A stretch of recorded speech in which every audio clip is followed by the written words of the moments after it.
Sa Pilipinas, maraming radyo pero iisang network lamang ang may pinakamaraming numero 1. DYHP Cebu, number 1. DYRI Iloilo, number 1. DXDC Davao, number 1. DXRZ Zamboanga, number 1. DXCC Cagayan de Oro, number 1. DYHB Bacolod, number 1. Sa kasaysayan ng radyo sa ating bayan, sa iisang tahanan lamang nagmumula ang mga number 1. RMN. Pinakamaraming nakikinig. RMN. Pinakamaraming natutulungan. RMN. Pinakamaraming advertisers. RMN. Pinakamaraming number 1.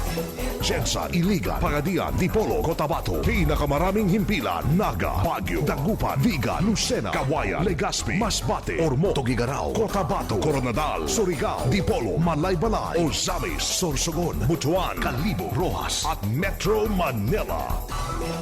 In history, it is written, number 1 is Tatak RMN.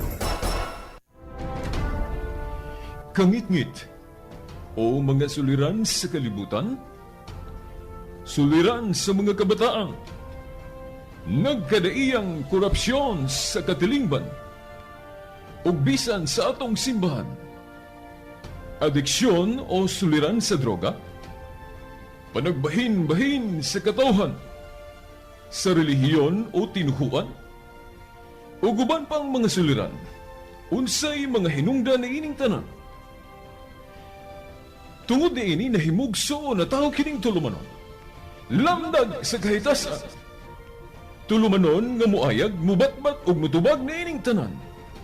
Uba na ining inyong sulugoon, Silbert Dondoyano alias Veritas.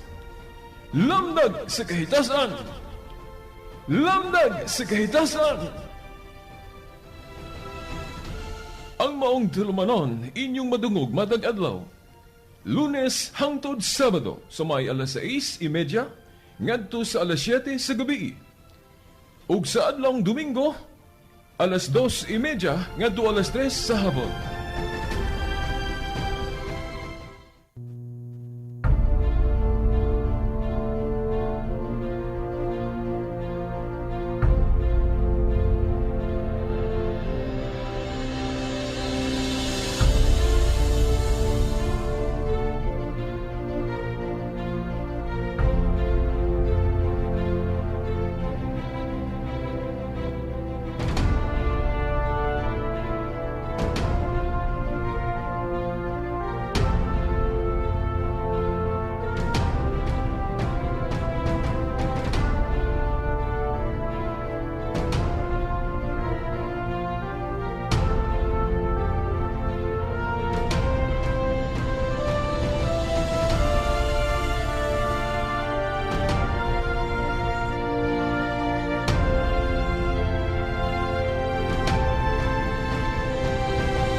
Kamu mao ang kahayag sa kalibutan. Mga igala baga tinahod nga tigpaminaw, avid listeners of this program, ang tulumanon lamdag sa kahitasan ni usab sa kanginan. Okay, ubos gyapon inyong alagad mong smong tulumanon, Silbert Dondoyano Sr. alias Veritas. Okay, padayon ta no? Atong ipadayon ang atong mensahe no kagahapon. Mahitungod aning kahayag nga da sa atong Ginoo o gani usab natong mga Kristiyanos. O nang gibungat nato pag-una dayon ang mga pulong yod sa atong Ginoo sa dihang diri pa siya no sa kalibutan, sa dihang iyang gikaatubang ang mga tinun-an niya nga matud pa niya kamo mao ang kahayag sa kalibutan. Okay, saon man ni nato pagpakita sa kahayag. Of course, mao ra gyud kung unsa ang mensahe sa Dios kanato, unsa ang iyang mensahe nga iyang gipadayag sa iyang simbahan, ug unsay gitudlo sa atong simbahan mao na ang atong kakayag. But pasapot mao gyud atong iiwag. Muna nga ang atong Ginoo unsa may iyang pamulo ngadto sa unang mga tinun-an, panglakaw kamo sa tibuok kalibutan, iwali ang maayong balita. Kining pagwali sa maayong balita, both ni siya sa pulong o sa buhat yun, no? Kay dili mo pod igo nga pulong lang din wala sa buhat. Gani si Santiago nag-ingon nga ang pagtuo nga walay buhat patay. Gawang lang. So kung maantigo ta mo sangyaw sa pulong sa Ginoo, kinahanglan inubanan gyud buhat kay mas epektibo man kung kita manudlo sa mga pulong, inubanan gyud sa atong buhat kay lain mo pud paminahon nga maayo lang ta mo tudlo, pero ang atong buhat nagtug-an nga wala ta magsunod sa atong gipanudlo, no? Magkadumdum man pud ta ana sa katubang naa sa Mateo 23:1 ngadto sa 3 nga namulong ang atong Ginoo nga tumana ninyo ang ilang mga gitudlo o ang mensahe ba, pero ayaw lang ninyo sunda ang ilang gibuhat kay wa man sila magtuman sa ilang mga gipanudlo. Ang gitumbok yun sa Ginoo niadto agad tong mga Pariseo, mga magtutudlo sa balaod, no, sa ilang panahon nga sila mao ang otoridad na nila ang gahum sa pagpanudlo. Pero wala mahimuot ang Ginoo nila kay mayra man sila musulti, mayra man sila mutudlo, pero wala diyas buhat. Muna nga ang mensahe sa Ginoo po dito nga naamang gupoy uban nga sa man ni mga tawhana nga lain mga gibuhat niya mayra man mutudlo. Ang uban lainon mo na pagsabot, adi na lang puta mubuhat anig maayo. O biyaan na lang nato ni atong pagtuo kay kanang atong mga nagtudlo nato wala man gani magtuman sa ilang gipanudlo. O muna atong bantayan po sa atong panahon karon kay daghan po nato nga na biktima ana, no? Ang buot na kung ipasabot daghan kaayong nga bugnaw sa pagtuo gumikan sa ilang nakita nga wa sila maayong nakita pananglit sa ilabang asa sila dapit, asa sila nga parokya, no? Ang ilang mga leader paminaw nila iwa man ni magtuman sa ilang mga pagtulunan nga gitudlo. Mayra man sila mutudlo. Muna nga di na lang pudaan mutuman. Awato na lang pud nato sila ug sa ilang gibuhat nga wala pagsunod sa mga pagtulunan, amon lang pud na atong buhaton. Kani laging sundog-sundog lang ba, no? Awat-awat lang. Muna nga pahinumdum ni nato mga Kristohanon, kita mga nagtuo, nga kung doon naman gali bad example nga atong makita, dili gid po nato na kuanon kinabang awaton. Mupokus ra gyud ta, mo sentro ra gyud ta sa pagtulunan nga mo'y mensahe sa Dios sa iyang simbahan. O kung ang atong mga lideres wa na magtuman, dili po ta mabugnaw. Kay kung sila wala magtuman, ya kita wala pa po na tanan na. Samot ng kaguol sa Ginoo nga na wa na naghimong example, no?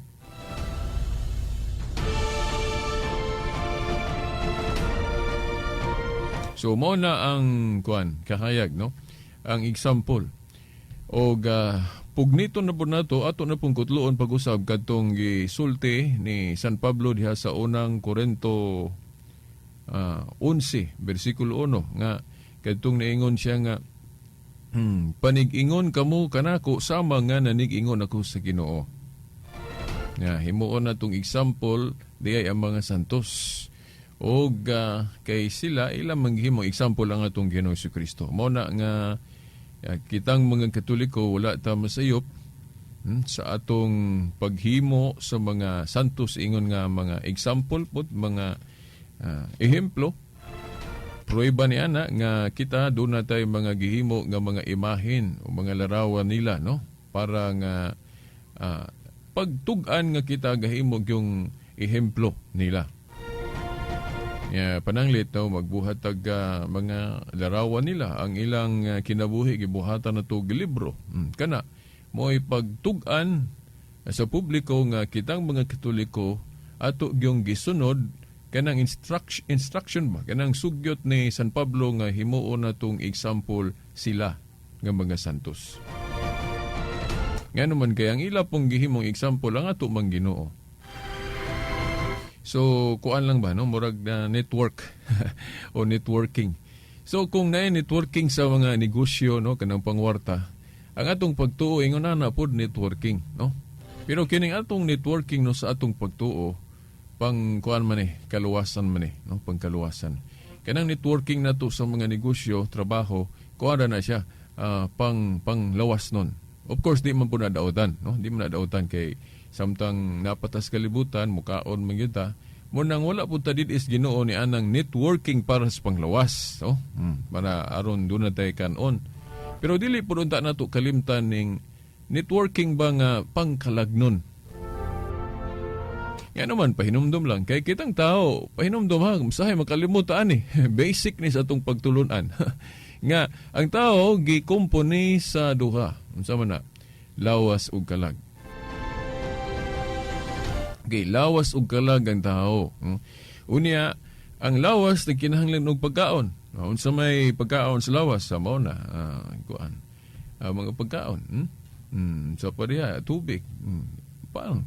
Kinahanglan ta na. So, mao nang manrabaho ta, manginabuhi ta para adun na tay kanon para sa atong lawas. Pero ang kalag, lahi man ang pagkaon sa kalag. Ang pagkaon sa kalag, mga pulong man sa Dios.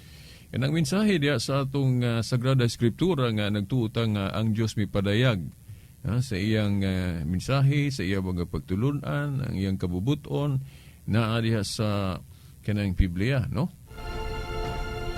Kanya kitang Katoliko kitudluan ta nga gawa sa Biblia na apoy kanang gitawag na tug apostolic tradition kay sa atong pagtuong Katoliko wala man pod na patik tanan diha pod sa Biblia, no? Nasa pananglit Juan 21:25 nga niingon si Juan nga sulatod pa kuno ang tanan, nagtuo siya nga bisan gani kuno ang kalibutan dili kasudlan sa mga sinuwat.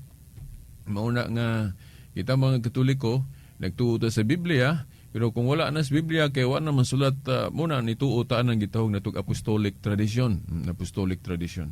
Kadtong mga practices nila sa una nga wa na giklaro sa Biblia kay wa na masulat, pero kay apil man na mo nang giapil gihapon nato sa tong pagtuo. Mo na nga si San Pablo nag-ingon diya sa 2 Tesalonica 2:15, barug kamo nga malig-on sa mga kalagdaan o mga tradisyon nga among gikatudlo kaninyo pinaagi gwali nga binaba og sa sulat. So naay gibinaba na lang kay wa naman masuwat.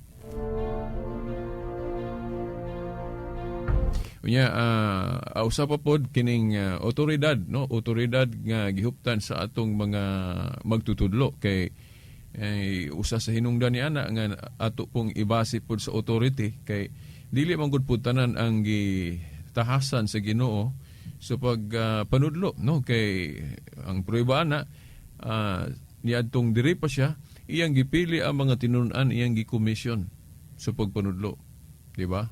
Si Kristo nagpili din ang iyang mga gipili, gisugo po niya magpili po silang mga successor nila, mga sumusunod. So naagay pag-authorize, dili kay bisan kinsa lang, no?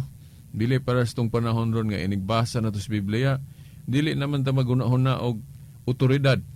Para nato ang otoridad, mora nang mubasa tas Biblia, dan ugon siya atong nasabtan, mutukod din tag atong kaugalingong grupo, and magsangyaw tas pulong sa Biblia, mayon nagkagsakto na na. Pero atong timan-an biya nga dili biya ingon ana ang pamaagi sa Ginoo sa pagsangyaw, no? Kay siya gyud mismo nag-authorize sa iyang mga apostoles, ug ang mga apostoles pod ga-authorize pod sa ilang mga sumusunod pinagi sa kanang gitawag na tog pandong sa kamot nga gitawag po nato sa atong panahon karon og ordination. So kana usa pod sa hinungdan gud ana para nga doon na tayo panaghiusa, unity. Mo ginay logic, mo nay kana bang rason nganong kinahanglan i-authorize gyud parang doon natay kana bang panag-usa kay sundon man nato nang gi-authorize kay kung bisan kinsa lang panagbahin-bahin man na, no? Nga naman, kay bisan kinsa gani sa tupa, ug unsa po ilang nasabtan dito, mo po to ila, ug unsa po yung nasabtan speakers, mo po to ila. Sa tupa, bahin-bahin. Gani, wata kabantay, kuan din na siya. Indirect polytheism dahil na, wata kabantay, no? Unsa man ang indirect polytheism? Kana bang daghan ang Dios. Ano man kay usara goy Dios unya karon atong kalibutan lain-lain man na bahin-bahin man ta, di ba? Naay mo tuo dito atong grupo lahi putong grupo dito, lahi putong kuha. Ana pero Ginoo ra atong gituhuan pero lain-lain ta kuan kanang sani grupo. Nga kung tanaw na to sa Biblia, usara man gitong gitukod ni Kristo nga grupo, no? Itong pag-ingon niya ni Pedro sa ibabaw ni ining bato, tukuron ko ang akong iglesia, singular akong. Unya naay gipamulong po niya sa Juan 10:16, no? Usa ka panon, usa ka magbalantay. So, mao na ato ning gi-refresh, no? Ato ning hisgutan diri ron sa atong tulumanon para nga mo santop gyud sa atong hunahuna o kung nakalimot na ta atong madumduman o ang lamdag sa kahitas-an nga tulumanon ang kuana ni ang trabaho aning maong tulumanon maong unta kining mga pagtulon-an na dili ni mawala sa atong hunahuna. Mo ni ipaapil nato sa inyong hunahuna og para nga sa inyong hunahuna o sa atong hunahuna doon na tay kapilian. Unsa man kini nga tawag sa atong pagtuo o kining unsa ning nakita ra nato sa atong kalibutan karon kay daghan man klase sa calling, daghan man klase sa tawag, no? Na ay kalibutanon nga tawag o tawhanon nga tawag. Nya kining atong pagtuo kuan yun Diyos nun nga tawag, no? Timan ana to ato naman ning nahisgutan nga ang pangagamhanan sa Dios gitawag nato na og theocracy, no? Diyos nun nga pangagamhanan, diin ang Diyos maogyo'y silbing pinakalabaw. Dayon, doon na po siya ilabaw nga gipili diri sa sayuta nga manguo. Sa una, mga propeta o kitsa itong mga gisugo niya nga nangulo sa daang kasabutan. Nya, pag abot po sa bagong kasabutan, iyag yung kaugalingong anak, bugtong anak ang atong Ginoo. Nya, ikaduhang persona sa Diyos na yun, no? Mo'y gipadala sa atong Dios, ang atong Ginoong Kristo, siya mo'y nanguna to. Unya, nagpili po siya mga opisyalis niya, no? O itong mga apostoles. Then sa 12 ka apostol, iyang gipili si Pedro nga mo'y silbing iyang padumalahon ingon nga usa ka chief shepherd o magbalantay kay sa usagod ka panon na may usa ka magbalantay. Siya man na ang buot ipasabot. Unya, katong pagkamatay niya, pagkabanhaw, din ibalik sa langit, sa wa pa gyud siya ni sakas langit, iyang gipili si Pedro nga mao'y mupuli sa iyang pagdumala isip makita nga magbalantay, no? Kanang sa Juan 21:15 ngadto sa 17. Katong giingnan niya si Pedro, ati mana ang akong mga nating karnero, ati mana ang akong mga karnero, ati mana ang akong mga karnero, tulog yun na kaklaseng karnero. Ngano man kay tulo man pud kaklase gyud ang karnero sa atong Ginoo. Bata sa pagtuo o mao nang mga nati. Ang hamtong, duha ka klaseng hamtong, ministerial o non-ministerial. Kinsa man ang ministerial? Ang katong gipangordinahan. Kay si Kristo nagpili man sa mga apostoles, so sila may ministerial. Then ang ila pong mga gipang pili, mga sumusunod nila nga atong gitawag og mga obispo, amo na ilang trabaho ministerial. Then nag-ordain po sila og mga pari. O parang dunay mutabang nila kay siyempre ang simbahan mo dako magyud kay mahimo maning labing dako, no? Matud pa diya sa San Marcos kapitulo 4, mahimong labing dako.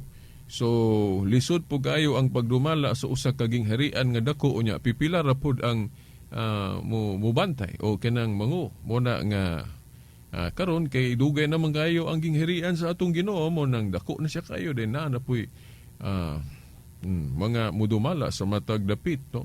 Munang gi-diocese na to, Diocese of Dipolog, Diocese of Kuan, Archdiocese sa inana no, ngano man kay ingon ana gyud ang gingharian sa Dios diri sa yuta. Nya ang pinaka bantayan gyud nato aning maong gingharian, mao kining mensahe, kini mga pagtulunan. O kining mga pagtulunan sa maong gingharian, no? o sa simbahan o sa atong Ginoong Jesucristo ato ba ning gipuy-an ug ato ba ning gipanudlo? Unya diha sa pagpanudlo mahinumduman nato nga duha gyud na no, pulong kanang musangyaw ta og buhat.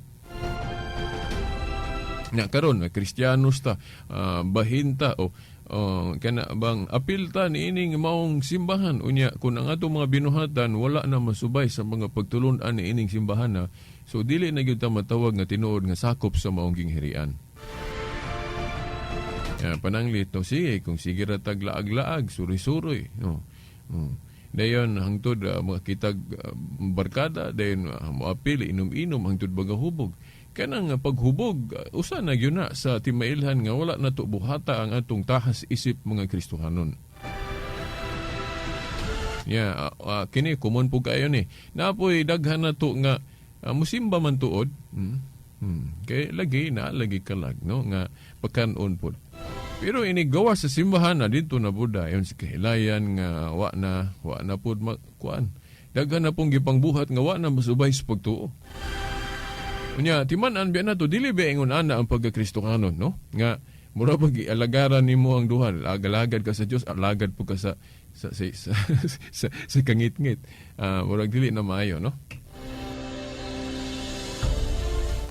Sa Dios lagi ta mo alagad. Meaning ug unsa gitudlo sa atong pagtuo mo na atong buhaton.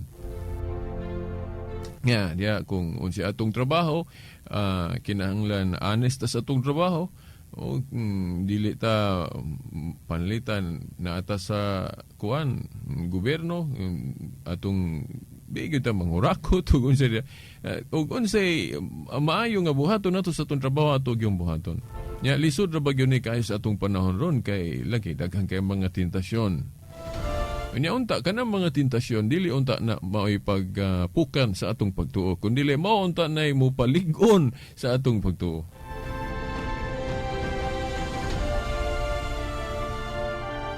Umo gyud na no, kay ang tentasyon dili man nagikan sa Ginoo. Gitugtan lang sa Ginoo. Lahi man nang moingon ka nga gusto sa Ginoo o kabubuton sa Ginoo nga naa ng tentasyon, dili. Okay. Dili mo himog tentasyon ng Ginoo. Nagtugot lang siya. Lahi nang tugot no, parehas ba sa atong panimay, kitang ginikanan. Na may panahon nga bisag dili gusto nato ang gipangayo sa atong anak, unya ato na lang tugtan sa rason nga parang dili maguol.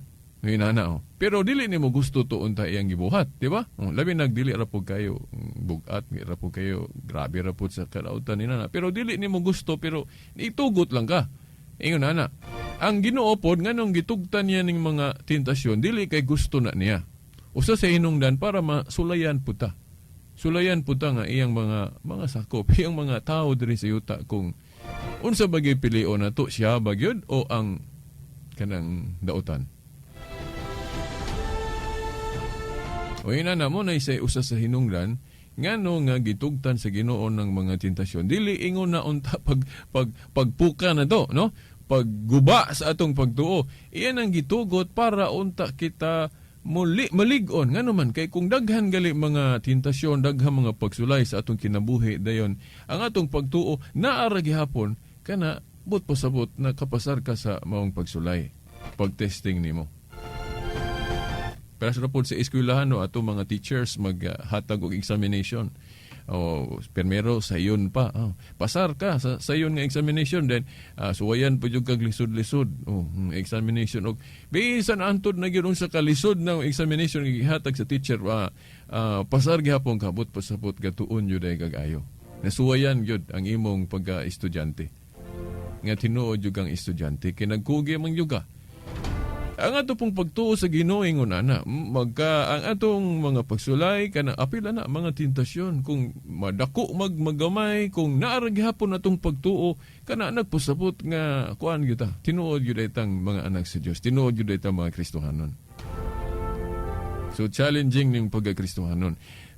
Ang uban mura maingon nga bali po ka Ginoo pagka dako po ning tentasyon nga imong gitugot, pagka dako po ning pagsulay. Nahigugma ba ka namo? Ang uban isipon nila nga kung dagko nga pagsulay sa ilang kinabuhi diha sa ilang mga gikahinagbo, Ilang usay basulon ang Dios. Murag ilang kontrahon na ang Dios nganong dagko kuno ilang pagsulay.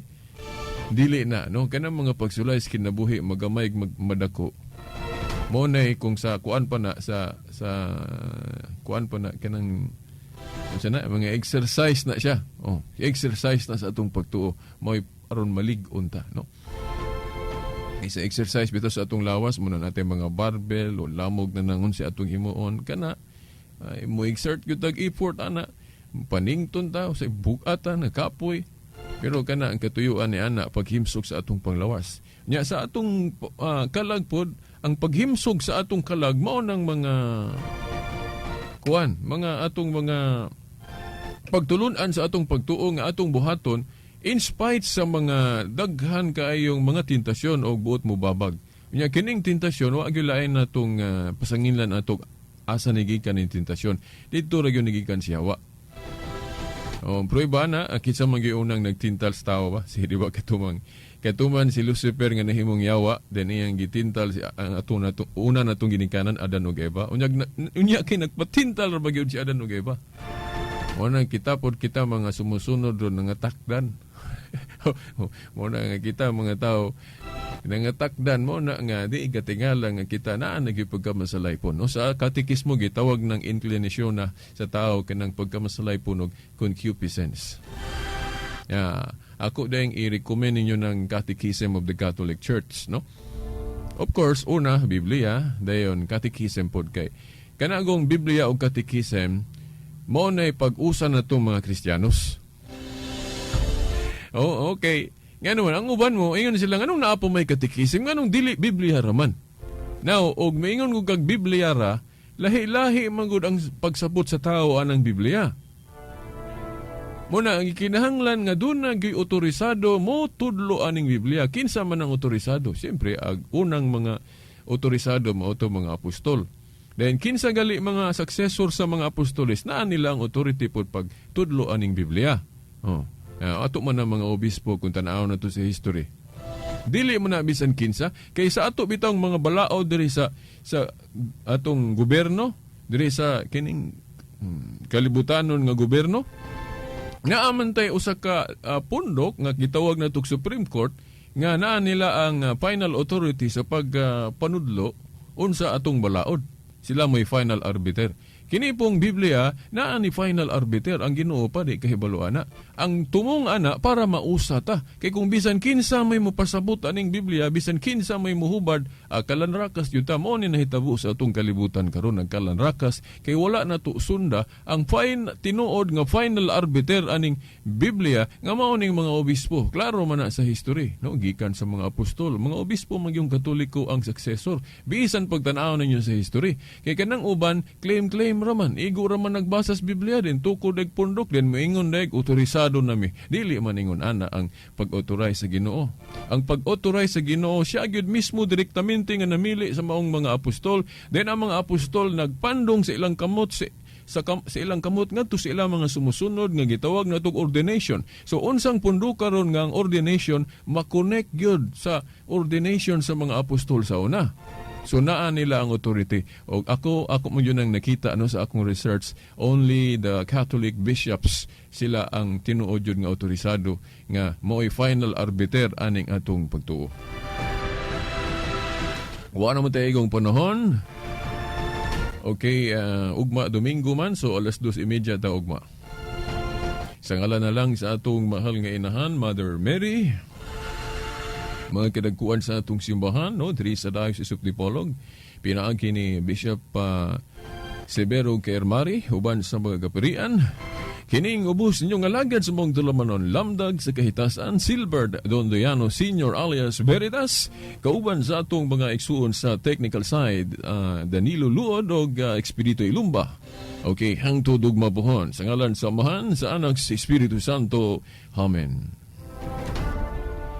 Kangit-ngit o mga suliran sa kalibutan, suliran sa mga kabataan, nagkadaiyang korupsyon sa katilingban, o bisan sa atong simbahan, adiksyon o suliran sa droga, panagbahin-bahin sa katawhan, sa relihiyon o tinuhuan? O guban pang mga suliran, unsay mga hinungdan ni ining tanan?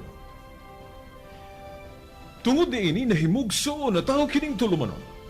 Lamdag sa kahitasan. Tulumanon nga muayag, mubatbat ug mutubag ni ining tanan. Uba ni ining inyong sulugoon, Silbert Dunduyano alias Veritas. Lamdag sa kahitasan. Lamdag sa kahitasan. Ang maong tulumanon inyong madungog matag adlaw. Lunes hangtod Sabado sa may alas 6:30 ngadto sa alas 7 sa gabi. Ug sa adlawng Domingo alas 2:30 ngadto alas 3 sa hapon.